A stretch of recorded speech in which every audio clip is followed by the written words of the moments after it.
কুরআন অবতীর্ণ হয়েছে। আমরা এটা নিয়ে যদি একটু বিচার করতাম, যদি একটু চিন্তা ভাবনা করে দেখতাম, আমরা তো দুনিয়াতে অনেক কিছু পড়তে জানি, লিখতে জানি, বলতে জানি, বাংলা, ইংরেজি, হিন্দি, ইংলিশ, উর্দু, ফার্সি, অনেক কিছু আমরা জানি, অনেক কিছু আমরা পড়ি। সকাল হলে চায়ের দোকানে বসে একটু চা পান করি, আর একটু খবরের কাগজটা হাতে নিয়ে পড়ে দেখি, ভালো কথা। কিন্তু এটা আমরা কখনো ভেবে দেখি না, চিন্তা ভাবনা একটু করি না যে মহাগ্রন্থ আল কুরআন, রব্বুল আলামিন যে কুরআন আমাদের উপরে নাজিল হওয়ার কারণে আমরা হয়েছি অনেক সম্মানিত, আমরা হয়েছি অনেক গৌরবের। সেই কুরআন নাজিল হওয়ার কারণে মুহাম্মদ রাসূলুল্লাহ সাল্লাল্লাহু আলাইহি ওয়াসাল্লাম হয়েছেন শ্রেষ্ঠ রাসূল, শ্রেষ্ঠ নবী।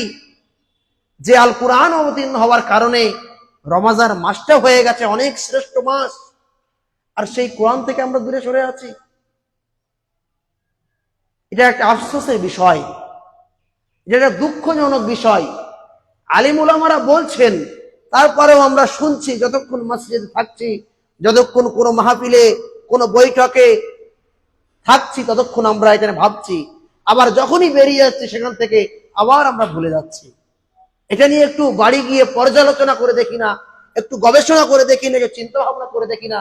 তাই তো আমি তো সবকিছু পড়তে জানি, বাংলা পারি, হিন্দি পারি, ইংলিশ পারি, ছেলেটাকে ইংলিশ মিডিয়ামে ভর্তি করে দিয়েছি, নাতিটাকে ইংলিশ মিডিয়ামে ভর্তি করে দিয়েছি, মাসে 5,000 টাকা খরচ করছি, ব্যয় করছি। একবারও কি এই চিন্তা আমার আপনার মনে আসে না যে ইসলামের ন্যূনতম শিক্ষা, ইসলামের মৌলিক শিক্ষা, কোরআনের শিক্ষা, সুন্নাহর শিক্ষা, এই শিক্ষাটা আমার সন্তানকে একটু দিই, এই শিক্ষাটা আমার নাতিকে, আমার পত্নীকে একটু দিই? এই চিন্তা, এই চেতনা আমাদের মধ্যে জাগ্রত হয় না।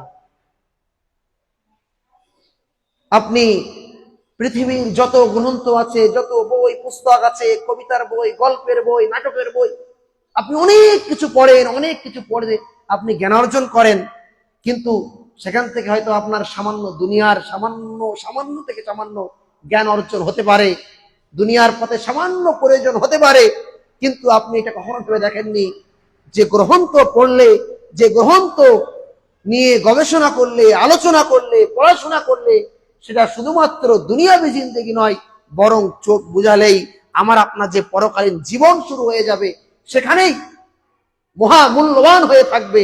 সেটা নিয়ে তো একবার চিন্তা করে দেখি না। রাসূলুল্লাহ সাল্লাল্লাহু আলাইহি ওয়াসাল্লাম বলছেন, আল কুরআনু হুজ্জাতুল লাকা ওয়া আলাইক। কোরআন তোমার পক্ষেও সাক্ষ্য দিতে পারে, কোরআন তোমার বিপক্ষেও সাক্ষ্য দিতে পারে। কবে? কিয়ামতের মাঠে। যদি আপনি এটা নিয়ে গবেষণা করতেন, যদি আপনি এটা নিয়ে পড়াশোনা করতেন, যদি এটা নিয়ে আপনি আলোচনা করতেন, এটা নিয়ে চর্চা করেন, অবশ্যই আল কোরআন কিয়ামতের মাঠে আপনার জন্য সুপারিশ করবে। আপনি তো এটা নিয়ে পড়াশোনা করেন না, এটা নিয়ে চর্চা করেন না, কিভাবে আপনার জন্য আল কোরআন সুপারিশ করবে? পৃথিবীর মহাগ্রন্থ আল কোরআন, যে কোরআন পড়লে আপনাকে প্রত্যেকটা হরফের বিনিময়ে আপনার জন্য নেকি নির্ধারণ করা হয়েছে। আপনি 1 পৃষ্ঠা পত্রিকা পড়লেন, 1 পৃষ্ঠা খবরের কাগজ পড়লেন, 1 পৃষ্ঠা ইংলিশ বই থেকে কিছু পড়লেন, আপনি শুধুমাত্র দুনিয়াবী জিন্দেগিতে হয়তো কিছু সামান্য লাভবান হতে পারেন, কিন্তু তাছাড়া আর কিছুই হবে না। কিন্তু মহাগ্রন্থ আল কোরআন পড়লে আপনার দুনিয়াবী জিন্দেগিতে যেমনি ভাবে লাভ আছে, দুনিয়া জিন্দেগিতে যেমনি ভাবে লাভবান আপনি হবেন, আপনি তদ্রূপ ভাবে পরকালীন জীবনেও লাভবান হবেন। রাসূলুল্লাহ সাল্লাল্লাহু আলাইহি ওয়াসাল্লাম বলেছেন, মান ক্বারা হারফান মিন কিতাবিল্লাহ ফালাহু হাসানা ওয়াল হাসানাতু বিআশরি আমসালিহা লা আওয়াল আলিফ লাম মিম হারফুন ওয়ালাকিন আলিফুন হারফুন ওয়া লামুন হারফুন ওয়া মিমুন হারফুন। মুহাম্মদ রাসূলুল্লাহ সাল্লাল্লাহু আলাইহি ওয়াসাল্লাম বলেছেন, তোমাদের মধ্য থেকে যে ব্যক্তি ক্বারা পড়লো হারফান মিন কিতাবিল্লাহ, আল্লাহর দেওয়া কিতাব আল কোরআন থেকে কোনো একটি হরফ, কোনো একটি অক্ষর, কোনো একটি শব্দ কিন্তু নয়, আল্লাহ রাসূল বলছেন কোনো একটি অক্ষর পড়লো। অক্ষর বলতে আল্লাহ রাসূল সাল্লাল্লাহু আলাইহি সাল্লাম এর বিশ্লেষণ করে বলছেন, ওয়ালাকিন আলিফ লাম মিম হারফুন। আল্লাহ রাসূল বলছেন, আমি বলছি না আলিফ লাম মিম মিলে হচ্ছে একটি হরফ বা একটি অক্ষর। কত সুন্দর করে আল্লাহ রাসূল ব্যাখ্যা করেছেন, কত সুন্দর করে বুঝিয়ে দিচ্ছেন এর মাধুর্য, এর মর্যাদা, এর মান, এর সম্মান কতটা বেশি। আল্লাহ রাসূল সাল্লাল্লাহু আলাইহি সাল্লাম বুঝিয়ে দিচ্ছেন, স্পষ্ট করছেন, ওয়ালাকিন আমি একথা বলছি না আলিফ লাম মিম হারফুন, আলিফ লাম মিম মিলে হচ্ছে একটি হরফ বা একটি অক্ষর। আল্লাহ রাসূল বলছেন লা আকাল আলিফ লাম মিম হারফুন, আমি একথা বলছি না আলিফ লাম মিম মিলে হচ্ছে একটি হরফ বা একটি অক্ষর, ওয়ালাকিন আলিফুন হারফুন ওয়া লামুন হারফুন ওয়া মিমুন হারফুন। আল্লাহ রাসূল সাল্লাল্লাহু আলাইহি সাল্লাম বলেন আলিফ হচ্ছে একটি হরফ, লাম হচ্ছে একটি হরফ, মিম হচ্ছে একটি হরফ। সুতরাং কোন ব্যক্তি যদি আলিফ লাম মিম পড়ে নেয় তার যে 10 নেকি হবে এমনটি বিষয় নয়। সুতরাং আলিফের বিনিময়ে 10 নেকি, লামের বিনিময়ে 10 নেকি, মিমের বিনিময়ে 10 নেকি। তাহলে কোনো ব্যক্তি যদি পড়ে আলিফ লাম মিম তাহলে তাকে 30 নেকি আল্লাহ সুবহানাহু ওয়া তাআলা দান করবেন। সুবহানাল্লাহ। বলুন আপনি, পৃথিবীতে কোন এমন গ্রন্থ আছে, পৃথিবীতে কোন এমন বই আছে, পৃথিবীতে কোন এমন পুস্তক আছে যেটা পড়ার কারণে আপনি সম্মানিত হওয়া তো দূরের কথা, আপনি নেকি অর্জন করবেন? নেই, নেই। ইল্লা ব্যতিক্রম গ্রন্থ আল কোরআন। এজন্য এর সম্মান, এজন্য এর মান, এজন্যই এর মর্যাদা অনেক অনেক অনেক গুণে বেশি। সুতরাং একটু চেষ্টা করি, রমজান মাস পেয়েছি, আগামী বছর পাবো কিনা ঠিক নেই। যে মাস কোরআনের বরকতে সম্মানিত হয়েছে, যে নবী কোরআনের কারণে সম্মানিত হয়েছেন, সেই কোরআনকে অবহেলা না করে পড়তে শিখিনি, জানি না, একটু একটু চেষ্টা করলে আমরা শিখতে পারি। এখন তো সকলের কাছে অ্যান্ড্রয়েড মোবাইল আছে, চাইলে সেই ফোন থেকেও শেখা যায়। কিছু অ্যাপস নামিয়ে নিলে সেখানে যদি টাচ করি সেখানে বলে দেবে আলিফ, উচ্চারণ কি সেটাও সেখানে বলে দেওয়া হচ্ছে। তারপরেও এত সহজ করার পরেও, এত সরল হওয়ার পরেও আমরা এখনো পর্যন্ত সেই কোরআন নিয়ে একটু পড়াশোনা করার চেষ্টা করি না, আমরা কোরআন নিয়ে গবেষণা করার চেষ্টা করি না। যে কোরআনের ছায়াতলে এসেছে সে দুনিয়াতেও সম্মানিত হয়েছে, আগামী ভবিষ্যৎ অর্থাৎ তার পরকালীন জীবনের সাথে সম্মানিত হবেনি। সুতরাং আমরা রমজান মাস পেয়েছি, বিশেষ করে এই গোটা 30টা দিনের মধ্যে আজ তো 2টো দিন চলেই যাচ্ছে, আর 27-28টা দিন আছে। এই দিনগুলোর মধ্যে একটু চেষ্টা করি, আলেম উলামারা এলাকায় আছেন, গ্রামে অনেক ছাত্র ওরা সালাফিয়া মাদ্রাসায় পড়ছেন, তারাও কোরআন শিখছে, তারাও কোরআন যদি আপনারা চান 10 জন করে 15 জন করে একটা দল বেঁধে তারাও যদি তাদেরকে বলেন যে কোরআন শিখবো, তারাও নিশ্চয়ই আপনাদেরকে শেখাবেন। আমরা তো আছি ইনশাআল্লাহ শেখানোর জন্য প্রস্তুত, কিন্তু আপনারা যদি একটু এগিয়ে আসেন ইনশাআল্লাহ আপনারা কোরআনটা শিখতে পারবেন। আল্লাহ রাব্বুল আলামিনের কাছে দোয়া করি, রব্বুল আলামিন আমাদেরকে সঠিকটা বুঝে, দ্বীন ইসলামকে সঠিকভাবে বুঝে, সঠিকভাবে পর্যালোচনা করে আমরা যেন কোরআন ও সহিহ সুন্নাহর ছায়াতলে আসতে পারি। আল্লাহ আমাদের সেই তৌফিক দান করুন, আমিন। রব্বুল আলামিন আমাদেরকে এই রমজানের গুরুত্ব, মাহাত্ম্য, পবিত্র কোরআন তেলাওয়াত এর গুরুত্ব, কোরআনের মাধুর্য, কোরআনের সম্মান, কোরআনের মর্যাদাকে বুঝে আমরা যেন কোরআন পড়ার প্রতি আগ্রহ উদ্দীপনা দেখাতে পারি। আল্লাহ রাব্বুল আলামিন আমাদের সকলকে সেই সুমতি দান করুন, আমিন। ওয়া আখিরু দাওয়ানা আলহামদুলিল্লাহি রাব্বিল আলামিন।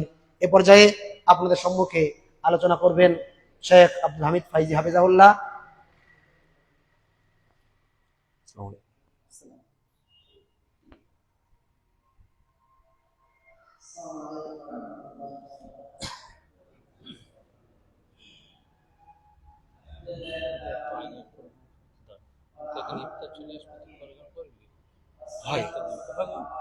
আগে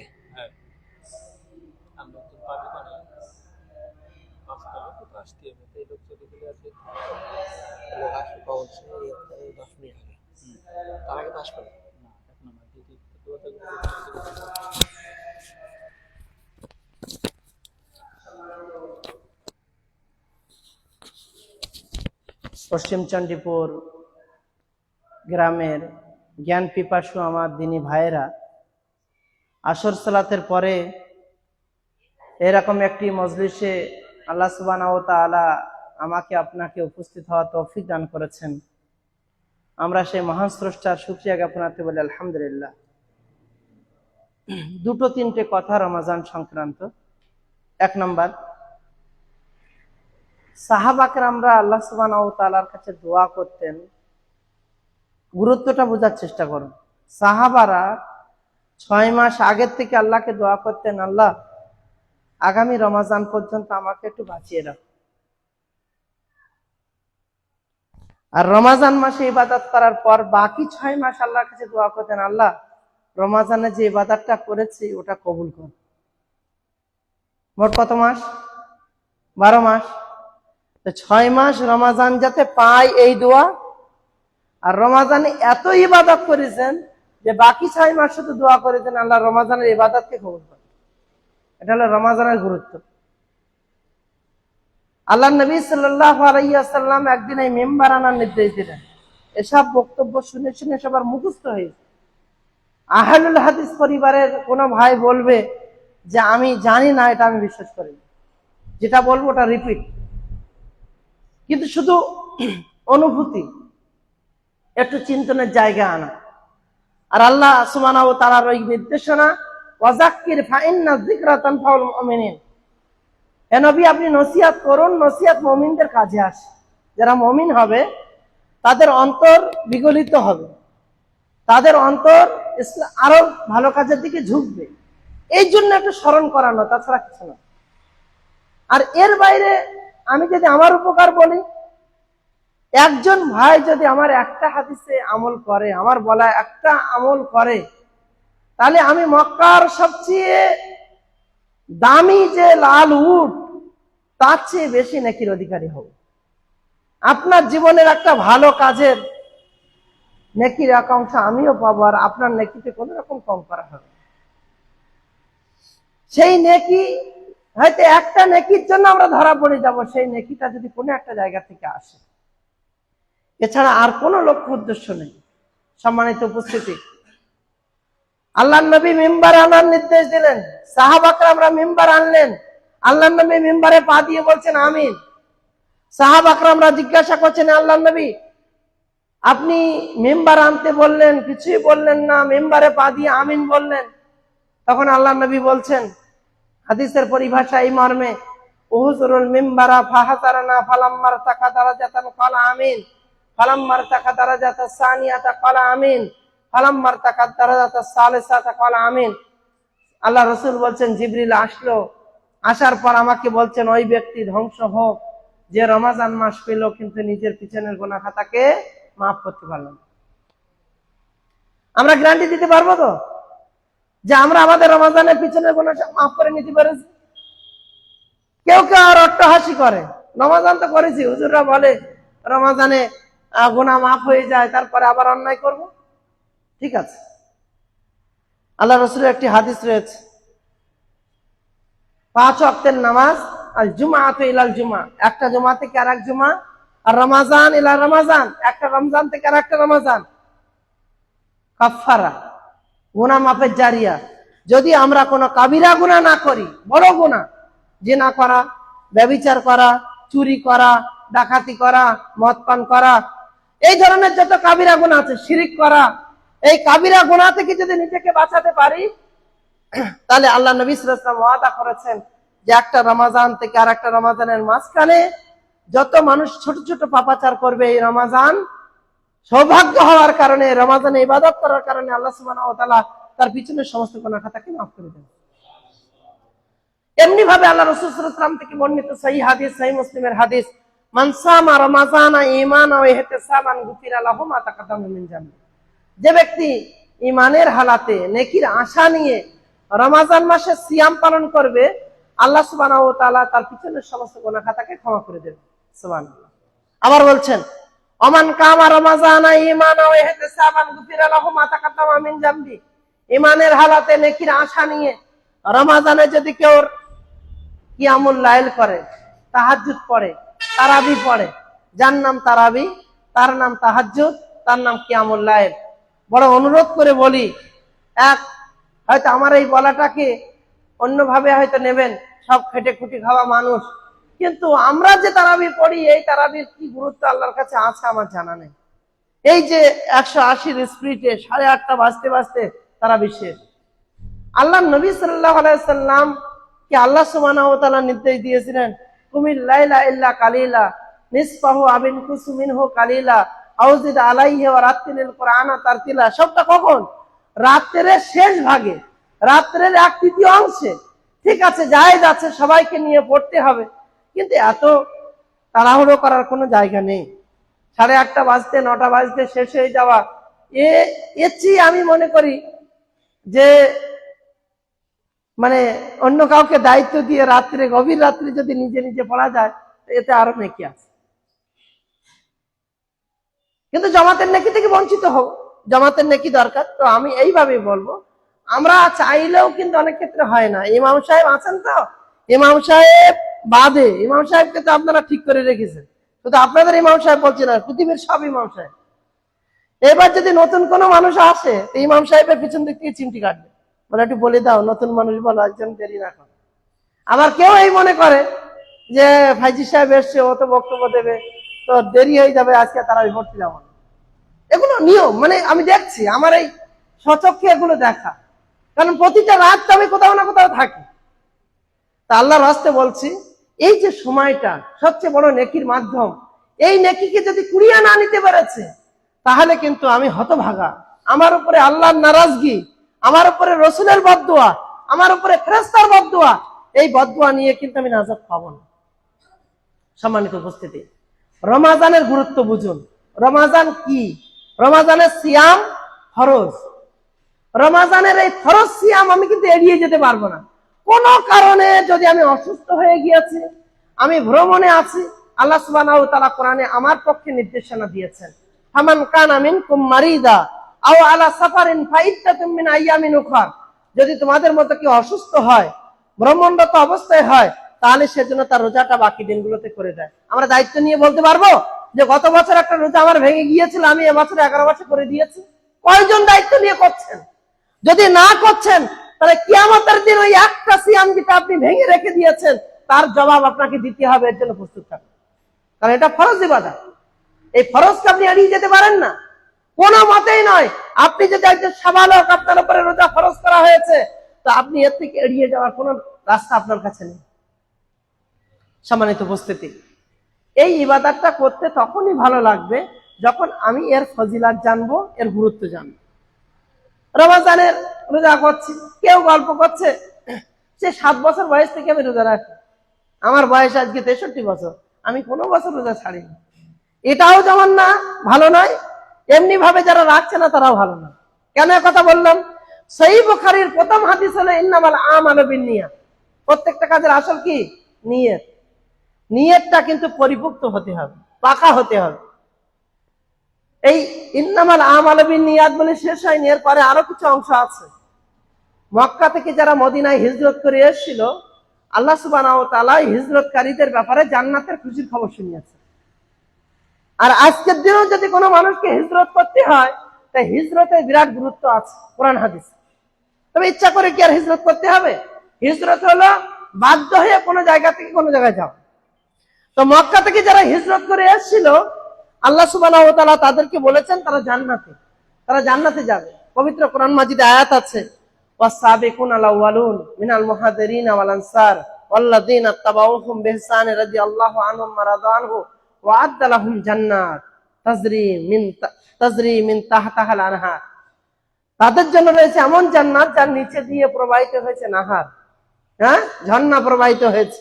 সম্মানিত উপস্থিতি, সেই যে নিয়তের ব্যাপারে হাদিস আসছে, ওখানে মক্কার একজন সাহাবী মদিনাতে তাদের চিঠির আদান প্রদান হতো। মদিনার এক মহিলা, তিনি বলছেন, তুমি যদি হিজরত করে আসো, তাহলে আমি তোমাকে বিয়ে করব। আজকের দিনে আব্দুল হামিদ কি মানুষ, আর অন্য সবাই কি কোয়ালিটির মানুষ, সামনে প্রকাশ দেখে বোঝা যায়।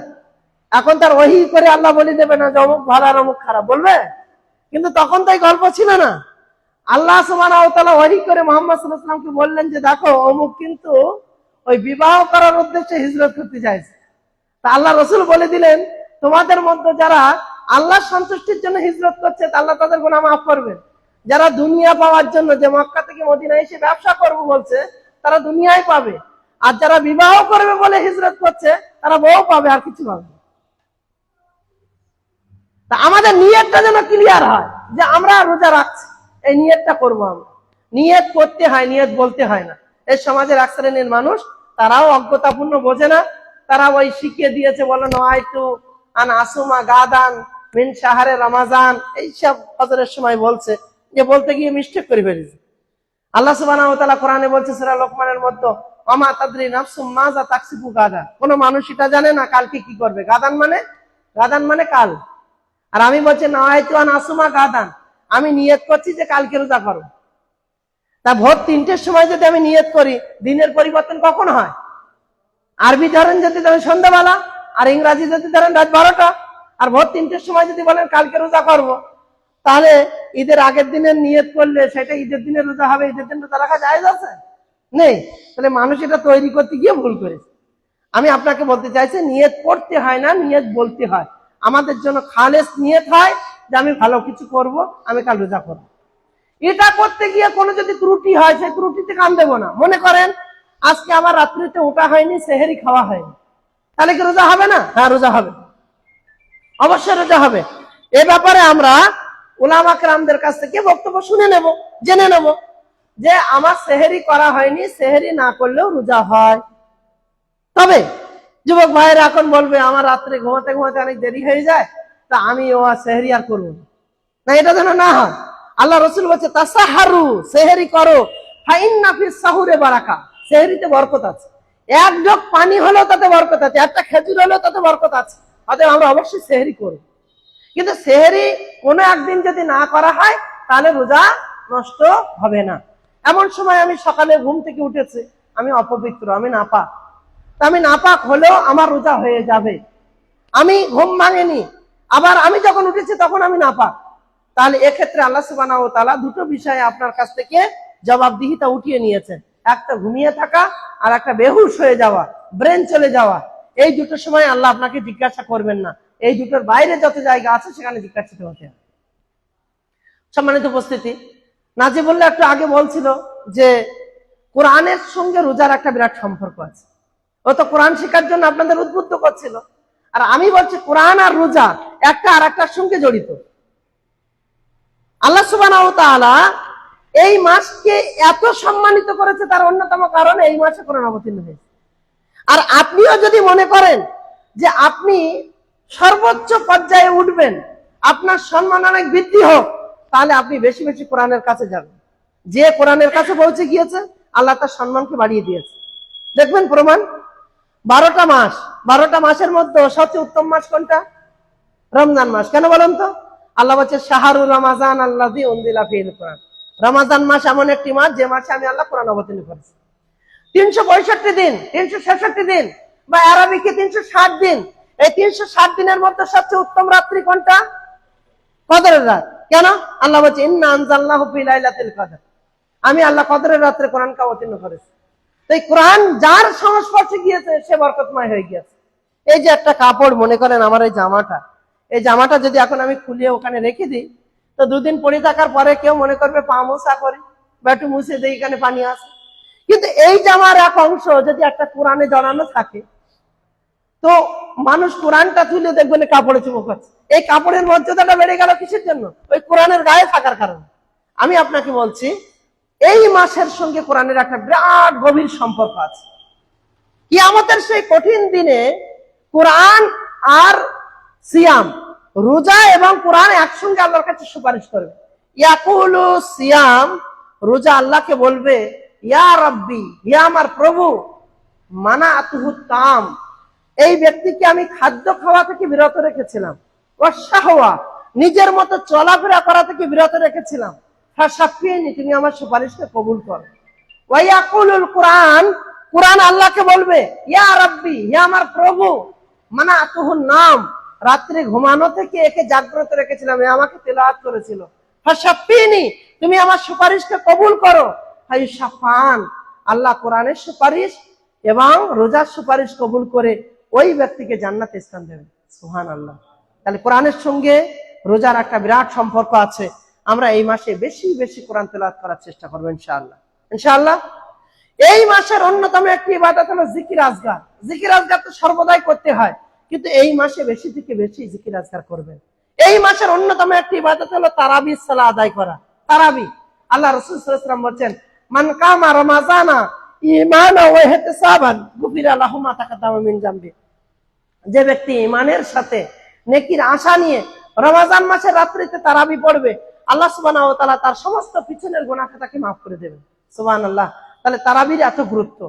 ওই হাদিসের মধ্যে বলা হয়েছে, আমান কামা লাইলাতুল কদরে ঈমানান ওয়া ইহতিসাবান গুফিরা লাহু মা তাকাদ্দামা মিন যামবি। ঈমানের হালাতে নেকির আশা নিয়ে কদরের রাত্রিতে যারা জাগরণ করবে, আল্লাহ সুবহানাহু ওয়া তাআলা তার পিছনের সমস্ত গুনাহ খাতাকে মাফ করে দেবেন। এই মাসের অন্যতম একটি ইবাদত হলো ইফতার করা। ইফতার, এই যে এখন বসে আছে, এই বসে থাকার সময়টা হলো সবচেয়ে গুরুত্বপূর্ণ সময়।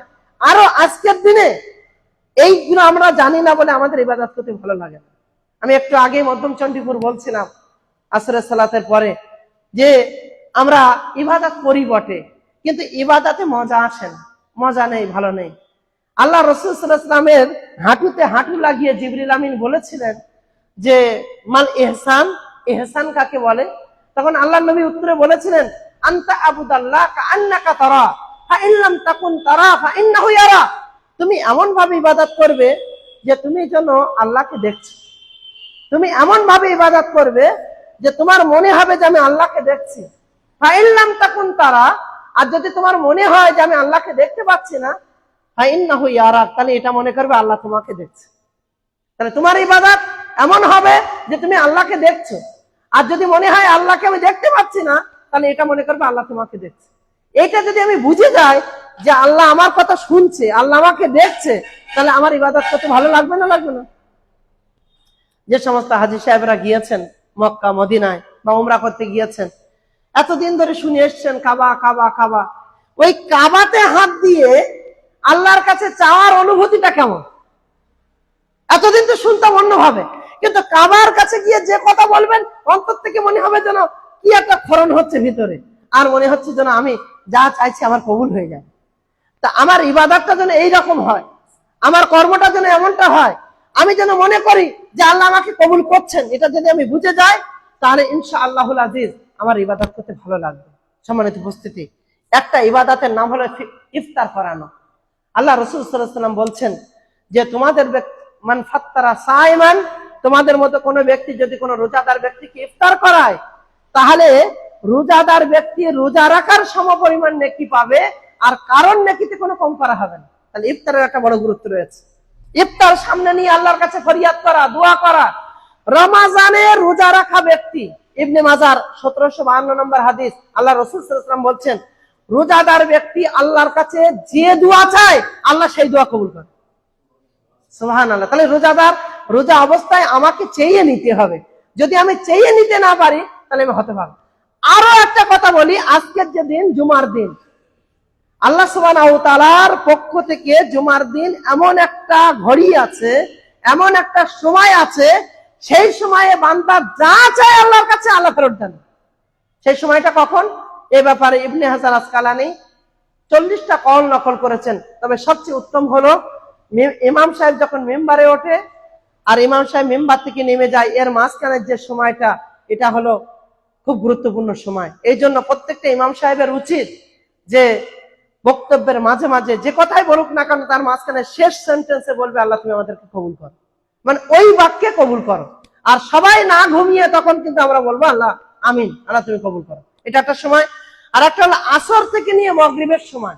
এই আজকের দিনের আসর থেকে মাগরিবের এই যে সময়টা, এটা নির্ধারণ করার পিছনে অনেক আলাদা চিন্তন রয়েছে।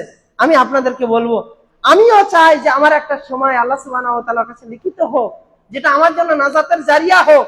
আপনারও এটা উচিত হবে যে রমাজানের এই যে 5টা জুমা পাবো, এই 5টা জুমা আমি এই সময়গুলোকে বিশেষভাবে গুরুত্ব দিয়ে কাজ করবো ইনশাআল্লাহ। আল্লাহ সুবহানাহু ওয়া তাআলার কাছে দোয়া করছি, আল্লাহ তুমি আমাদেরকে কবুল করো, আমিন। রমাজান কেন্দ্রিক আর দুটো একটি কথা। রমাজানের ত্রুটি বিচ্যুতি কোন জায়গাটায়, এটা আমাকে একটু বুঝতে হবে।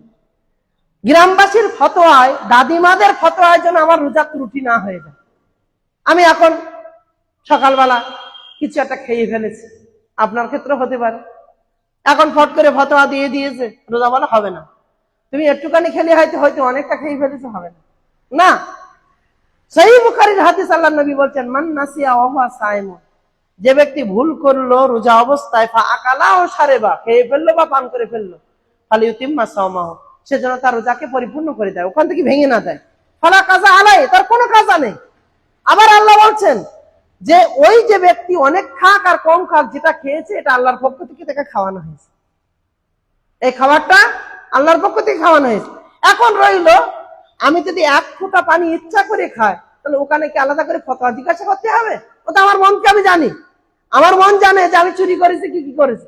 যদি আমি ভুল ক্রমে এক ফোঁটা কেন এক বোতল পানিও পান করে ফেলি, তাহলে এটা মনে করব যে আল্লাহর পক্ষ থেকে এটা আমাকে করানো হয়েছে, খাওয়ানো হয়েছে। এই জিনিসটা যদি আমি খুব কঠিন ভাবে না জানি, এই ব্যাপারে যদি পরিপূর্ণ জ্ঞান না রাখি, তাহলে শয়তান আমাকে অসওয়াসা দিয়ে দিয়ে আমার রোজাটা নষ্ট করে দেবে, আমি শয়তানি অসওয়াসায় পড়বো না। কালকে রাত্রিতে ইফতার ছিল, মনে করেন আপনার এখানে ইফতার করেছে, সেই ইফতার করার পর আজকে সকাল থেকে গ্যাস গ্যাস ভাব, তো সকালবেলা হক হক করে বমি হয়ে গেল। এখন আপনারা অনেকেই জানেন, এই গ্রামে এখনো মা বোনদের জিজ্ঞাসা করবেন, অনেকেই জানেন বমি হলে রোজা হয় না। আর আল্লাহ রাসূলের হাদিস, সহিহ বুখারীর হাদিস, মান যারা আহুল কাই ওয়া হুয়া সাইমুন, কোন ব্যক্তি যদি রোজা অবস্থায় বমি করে ফেলে, তো সেজন্য তার রোজাকে পরিপূর্ণ করে, ফালা কাজা আলাই, তার কোনো কাজ নেই। যদি বমি করার পর আমার ক্ষমতা আছে, অনার্গল যদি বমি হয় আর আমি যদি ক্লান্ত শ্রান্ত হয়ে যায়, কি জানি এরপরে হয়তো আমি আর শেষ পর্যন্ত থাকতে পারবো না, সে ব্যাপারটা ভিন্ন। কোরআন বলছে লা ইউকাল্লিফুল্লাহু নাফসান ইল্লা উসাহা, আল্লাহ তাআলা কারোর ক্ষমতার বাইরে তার উপরে চাপাননি। তাহলে আমি ক্ষমতা না রাখলে এটা করবো না, কিন্তু আমার যদি ক্ষমতা থাকে তাহলে অবশ্যই আমি রোজা করবো। কিন্তু এক্ষেত্রে আমাকে মনে রাখতে হবে, যদি কোনো ব্যক্তি গালের মধ্যে আঙুল ঢুকিয়ে দিয়ে বমি করে তাহলে তার রোজা হবে। আঙুল ঢুকিয়ে যদি বমি করে তাহলে রোজা হবে না। আর এমনি যদি বমি হয়ে যায় তাহলে তার ক্ষেত্রে কোনো রোজা ত্রুটি হবে না। এমনি ভাবে আমরা যদি মনে করছি যে রক্ত প্রবাহিত হওয়া, কেটে যাওয়া, যেটা একটু আগে আমি বলছিলাম, তো রক্ত প্রবাহিত হওয়ার ক্ষেত্রেও যদি অতিরিক্ত রক্তক্ষরণ হচ্ছে যে আমার মৃত্যু প্রায় অবস্থায় পৌঁছে যাবে, তো এক্ষেত্রে আমি করব কি, আমি ডাক্তারের পরামর্শ নেব যেন আমার ক্ষতি না হয়ে যায়। আমার জানের উপরে ক্ষতি করে এই সিয়াম আমাকে জবরদস্তি রেখে আমি শহীদ হয়ে যাবো, একটা কিন্তু ভুল সিদ্ধান্ত। সাপে কামড়ে মারা গেল সে জান্নাতে যাবে, দিয়াল চাপা পড়ে মারা গেল সে শহীদ। তো এখন যদি আমি বলছি আমি শহীদ হয়ে যাব, তো সাপের গর্তে সারাদিন মুখে পা দিয়ে রয়েছে, কখন এসে সাপে কামড়াবে আর আমি মরে যাবো, তাহলে আমি শহীদ হবো। এটা কি শহীদ হওয়া না আত্মহত্যা করা? এটা আত্মহত্যা করা। এমনটা যেন না হয়, আমি বুঝতে পারছি অতিরিক্ত রক্তক্ষরণ হচ্ছে, আমি মারা যেতে পারি, তাহলে আমি রোজা ভেঙে দেবো, আমি ট্রিটমেন্ট হবো। কিন্তু সামান্য রক্তক্ষরণ হয়েছে, রক্ত বন্ধ হয়ে গিয়েছে, আমার নিজের উপরে কনফিডেন্স আছে যে আমি রোজা রাখতে পারবো, তাহলে আমার রোজা পরিপূর্ণ করব, ইসলামে কোনো বাধা নেই। দাঁতন করা, মেসওয়াক করা, কলগেট দিয়ে বিরাজ করা, বা অন্যান্য মনে করেন আমার এখন প্রচন্ড কোনো একটা ইনজেকশনের প্রয়োজন আছে, কারো ইনসুলিনের প্রয়োজন আছে, কখনো কারোর ওই শ্বাস প্রশ্বাসের জন্য ইনহেলার টানতে হয়, তার প্রয়োজন আছে, কোনোটাই মানা নেই। শুধুমাত্র মানা তখনই যদি এমন কিছু আমার ভিতরে প্রবেশ করানো হয়েছে যে যার মাধ্যমে আমার ক্ষুধা মিটে যায় বা আমার শক্তি যোগায়, এরকম যদি কিছু হয় তাহলে সিয়াম হবে না। বাকি যতগুলো মাধ্যম রয়েছে যদি আপনি সেগুলোকে অ্যাপ্লাই করেন বা একান্তই করতে হয়, তাহলে আপনার রোজা কিন্তু ভাঙবে না। ওই জন্য আমরা বিভিন্ন সময় বিভিন্ন অজুহাত দিয়ে রোজা থেকে এড়িয়ে যাই। মনে রাখবেন, এই একটা সিয়াম ইচ্ছাকৃত ছেড়ে দেওয়া, এটা আল্লাহর কাছে কত বড় গুনাহ, এটা আমরা কল্পনা করতে পারবো। আল্লাহ সুবহানাহু ওয়া তাআলা আমাদের সকলকে হেফাজত করুন। একেবারে শেষ পর্যায়ে সবাই ব্যস্ত মানুষ, কিছু হাট বাজার করার থাকে, আমি একটি কথা আপনাদের উদ্দেশ্যে বলবো। রমজানের সিয়ামের কথা বলা হয়েছে, রমজান যদি পরিত্যাগকারী তাহলে কি হবে? আবু উমামা রাদিয়াল্লাহু আনহু থেকে বর্ণিত, নবী সাল্লাল্লাহু আলাইহি ওয়াসাল্লাম বলেছেন, আমি যখন ঘুমাচ্ছিলাম তখন দুইজন লোক আমার কাছে এসে আমার হাত ধরে একটি শক্ত পাহাড়ে নিয়ে গেল, আমাকে ধরে একটা শক্ত পাহাড়ে নিয়ে গেল। তারা বলল উপরে ওঠো। আমি বললাম আমি এটা করতে পারবো না। তারা বলল আমরা তোমার জন্য সহজ করে দেব। তাই আমি উপরে উঠে গেলাম। যতক্ষণ না আমি পাহাড়ের চূড়ায় পৌঁছালাম তখন আমি জোরে আওয়াজ শুনতে পেলাম। আমি জিজ্ঞাসা করলাম এগুলো কিসের শব্দ? তারা বলল এটা জাহান্নামের অধিবাসীদের আর্তনাদ। তারপর তিনি আমাকে আরো এগিয়ে নিয়ে গেলেন। আমি দেখলাম মানুষ তাদের পায়ের পাতার সাথে ঝুলছে, তাদের চোয়াল ফেটে গেছে, তাদের থেকে রক্ত ঝরছে। আমি জিজ্ঞাসা করলাম এরা কারা? তিনি বললেন যারা নির্ধারিত সময়ের আগে রোজা ভেঙে দিত। তার মানে দিনের বেলায়, রমজান মাসে দিনের বেলায় ইফতার করত। রমাজান মাসে দিনের বেলায় রোজা করতো না। আপনি মনে করছেন যে আপনি এমন অসুস্থ যে আপনি আর সুস্থ হতে পারবেন না, হতে পারে এমনটা, বা পরবর্তীতে আমি সুস্থ হয়ে গিয়েছি, এখন কোনো আমি নিশানা পাচ্ছি না যে সুস্থ হয়ে যাও। আল্লাহ সুবহানাহু ওয়া তাআলা আমার জন্য ব্যবস্থা করেছেন, ওয়া ইউতিকুনাহু ফিদিয়াতুন তাআমু মিসকিন, একটা মিসকিনকে খাওয়াও, একটা মিসকিনকে খেতে দাও। সম্মানিত উপস্থিতি, সর্বশেষ কথা আপনাদের জন্য, আল্লাহ সুবহানাহু ওয়া তাআলা যদি রমাজানের সঠিকভাবে রমাজানকে পালন করতে পারেন, তাহলে আল্লাহ সুবহানাহু ওয়া তাআলা রমাজানের এই ইবাদতের বরকতে আপনাকে এমন জান্নাতে স্থান দেবেন, সেখানে শুধুমাত্র রোজাদাররা থাকবে। সহিহ বুখারীর হাদিস, ইন্না ফিল জান্নাতে বাবান ইউকালু লাহা রায়্যান, জান্নাতের মধ্যে একটি দরজা রয়েছে, যার নাম হলো রায়্যান, ইয়াদখুলু মিনহু সাইমুন, সে দরজা দিয়ে শুধুমাত্র রোজাদাররাই প্রবেশ করবে, লা ইয়াদখুলু মিনহু আহাদুন গায়রুহুম, অন্য কেউ সে দরজা দিয়ে প্রবেশ করবে না। জান্নাতের দরজা থেকে ডাকা হবে, একজন ঘোষণাকারী ঘোষণা করবে, আইনা সাইমুন, রোজাদাররা কোথায় আছো? যখন রোজাদাররা সেখানে প্রবেশ করবে, তারপর তার দরজা বন্ধ করে দেওয়া হবে। সম্মানিত উপস্থিতি, আল্লাহ রাসূল সাল্লাল্লাহু আলাইহি সাল্লাম অন্য একটি হাদিসের মধ্যে বলছেন, মান আনফাকা যাওজাইনে ফি সাবিলিল্লাহি নুদিয়া মিন আবওয়াবিল জান্নাহ, যে ব্যক্তি আল্লাহর রাস্তায় ডবল ডবল খরচ করবে, তাকে জান্নাতের দরজা দিয়ে ডাকা হবে। ফামান কানা মিন আহলিস সালাহ দুইয়া মিন বাবিস সালাহ, নামাজীদের মধ্যে হলে নামাজের দরজা দিয়ে ডাকা হবে। আমান কানা মিন আহলিস সিয়াম দুইয়া মিন বাবি রায়্যান, রোজাদারদের মধ্যে হলে রায়্যান নামক দরজা দিয়ে ডাকা হবে। এমনি ভাবে 8টি দরজার কথা উল্লেখ করলেন। আমার বলা বাহুল্য এটাই যে আল্লাহ নবী সাল্লাল্লাহু আলাইহি ওয়াসাল্লাম বলছেন, তোমাদের জীবনের সমস্ত ভালো কাজের বদলা আল্লাহ সুবহানাহু ওয়া তাআলা আলাদা আলাদা করে নির্ধারণ করে দিয়েছেন। কেউ নামাজ পড়বে, এটা তার নেকি, কেউ হজ করেছে, এটা তার নেকি, কেউ সাদাকা করেছে, এটা তার নেকি, সব বলে দিয়েছেন। আল্লাহ বলেছেন শুধুমাত্র রোজার নেকিটা আমি আল্লাহ নিজে হাতে করে দেব। একমাত্র রোজার নেকিটাকে আল্লাহ সুবহানাহু ওয়া তাআলা নিজে হাতে বন্টন করবে, আর রোজাদার ব্যক্তিরা সেটা দেখতে পাবেন। সম্মানিত উপস্থিতি, এমন একটি মাস যে মাসে আল্লাহ সুবহানাহু ওয়া তাআলা জান্নাতের দরজাকে খুলে দিয়েছেন, এমন একটি মাস যে মাসে আল্লাহ জাহান্নামের দরজাকে বন্ধ করে দিয়েছেন। এক মাসের মধ্যে জাহান্নামের দরজা খোলা হবে না, এই এক মাসের মধ্যে জান্নাতের দরজা বন্ধ করা হবে না। শয়তানকে বাধা বেঁধে দেওয়া হয়েছে শিকল দিয়ে। এখন আমাদের করণীয় হলো নিজের শয়তানি ওয়াসওয়াসা নাফস, তার বিরুদ্ধে লড়াই করে এই ভালো কাজগুলো আমাকে করতে হবে, যে কোনো মূল্যে ভালো কাজ করতে হবে। এবং এর সঙ্গে জড়িত রয়েছে আর একটা জিনিস, সেটা হলো সাদাকা। আমি আমার দৈনন্দিন ইনকামের 1 টাকা করে হলেও আল্লাহর রাস্তায় এই দিনগুলোতে দেওয়ার চেষ্টা করব ইনশাআল্লাহ। আল্লাহ সুবহানাহু ওয়া তাআলা তৌফিক দান করুন। আমি বেশ কয়েকটি কথা বললাম, আসলে পরিবেশ নেই, ইফতার চলে আসছে, ওদিকে নজর, বাজার করতে হবে, সব রকম একটা অন্যরকম পরিস্থিতি। তার মধ্যেও যে কিছু বান্দারা এখানে বসে আছেন, আমি তাদের জন্য দোয়া করছি, সকলের জন্য এই মর্মে দোয়া করছি, হে আল্লাহ, তুমি আমার ভাইদের এই আগ্রহকে, দিন অন্বেষণের যে আগ্রহ, আল্লাহ এটাকে তুমি নাজাতের ওসিলা হিসেবে কবুল করো। আল্লাহ তুমি বলেছো যে আমার ঘরে যখন আমার বান্দারা একত্রিত হয় আর দিন জানার চেষ্টা করে, তাদের উপরে আমার রহমত বর্ষণ হয়। আল্লাহ তুমি সেটাই করো। তাদের উপর আমার বরকত অবতীর্ণ হয়, আল্লাহ তুমি সেই বরকত অবতীর্ণ করো, আমিন। তাদের উপরে সমুদ্রের মাছগুলো, পুকুরের মাছগুলো দোয়া করতে থাকে, আল্লাহ তুমি আমাদের জন্য সেই তৌফিক দান করো। তাদের জন্য ফেরেশতারা দোয়া করতে থাকে, আল্লাহ আমরাও যেন সেই ফেরেশতাদের দোয়ার সৌভাগ্যবান হতে পারি, আল্লাহ তৌফিক দান করো, আমিন। আল্লাহ আমাদের সিয়াম গুলোকে কবুল করো, আমাদের কিয়াম কবুল করো, আমাদের রমজান কেন্দ্রিক যত ভালো কাজ করতে পারছি আল্লাহ সবগুলোকে আল্লাহ তুমি কবুল করো, এটাকে আমাদের জন্য নাজাতের ওসিলা হিসেবে তুমি গ্রহণ করো, আমিন। হে আল্লাহ, আমাদের মধ্যে যারা অতীত হয়ে গিয়েছেন, আমাদের বাবা মা, আমাদের আত্মীয় স্বজন, আমাদের প্রতিবেশী, আমাদের দাদু দাদি যারা মারা গিয়েছে, আল্লাহ তুমি তাদের এই রমজানের এই বিশেষ মুহূর্তে সিয়ামরত অবস্থায় আল্লাহ তোমার কাছে ফরিয়াদ করছি এই মর্মে, আল্লাহ তাদেরকে তুমি ক্ষমা করে দিয়ে লিনে জায়গা দান করো, আমিন। আমরা যতদিন বেঁচে আছি যেন ইমানের হালাতেই দুনিয়ায় বেঁচে থাকতে পারি, মৃত্যুর পরে যেন আমরা লিনে যেতে পারি, আল্লাহ তৌফিক দান করো, আমিন। আল্লাহ আমাদের ভুল ত্রুটিকে তুমি ক্ষমা করো, আমিন। আল্লাহ আমাদেরকে তোমার মুখাপেক্ষী করে রাখো, পৃথিবীর কোনো মানুষের মুখাপেক্ষী যেন না হতে হয়।